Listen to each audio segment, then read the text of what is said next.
There was another hand just kind of popped up there. Carol, go. Good question. We just talked about that cover today, actually. Time Magazine on their cover, they're questioning, is the thought of home ownership, is that thought dead? Is it even worthwhile to even do? What are our attitudes and how do we think about that? I'll take a shot at that. John, go ahead. I was looking at you. To lighten it up a little bit, no, it's not dead. But the dream of owning a home still exists. The problem is, my guess is that the majority of us in this audience tonight are Southern California residents, so we take it in the context of what's happened to home prices in our own areas. And it's been devastating for a lot of us. Let's face it, it's been very difficult, both homeowners as well as liquidity issues. Inability to sell homes have caused clients and friends problems that we're aware of. That's not anything new. But as far as, is the dream of owning a home dead? I would say unequivocally, no, of course not. The problem is that owning a home got all convoluted with being an investment for years. Why? Because it was something that you could pay for and it would appreciate in value without really having to monitor it or work at it or do anything.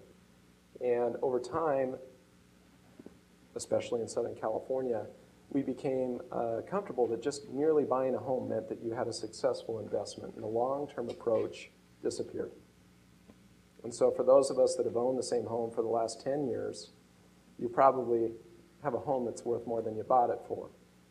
But really, the current and the recency and the panic is more along the lines of homes that have been bought over the past 3 to 5 years with excessive financing and then using homes as something they were never intended to be, which was an ATM machine. That's and we can get into a philosophical debate about what is the dream, and we really, I believe, view this as a collective as when we have clients talk about what do I do with my home? Is it a good idea to buy? Is it a good idea to sell? One of the things we talk about is, what do you envision your home being? Is it where you want to raise a family? Is it where you want to make memories? Is it where you can't quite quantify the value of that home from the outside? And I know I'm getting a little soft on the issue here. I'm trying to lighten it up a little bit. What I'm saying is, of course the dream is not dead. I think, going back to what we were talking about on, the current situation with real estate, we are not necessarily optimistic that we are at the bottom as far as pricing is concerned. But we feel that we are, based on, again, fundamentals, associations with professionals that are in this very crowd tonight, that we're nearing that point. And when you start to take a look at all the different things that have been put in place for people to consider buying homes, whether it's your children, or whether it's your grandchildren, or whether it's yourselves, now is still a very decent time to consider owning a home. But for the right reasons. For the right reasons.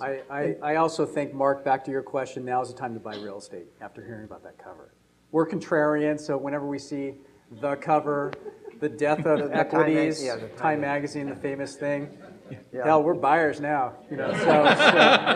So I don't know about that, Mark. As John said, the part of it is, and I was addressing real estate when the question was asked about an investment. Those of you who have worked with us know that when we set aside and look at your assets and liabilities and where we are and what your investment assets are, we never include in that category your residence. That's as far as we're concerned, not an investment asset, that's home. Yeah. And you're looking at it, as John said, for a totally different reason. Good point, Chuck. Linda?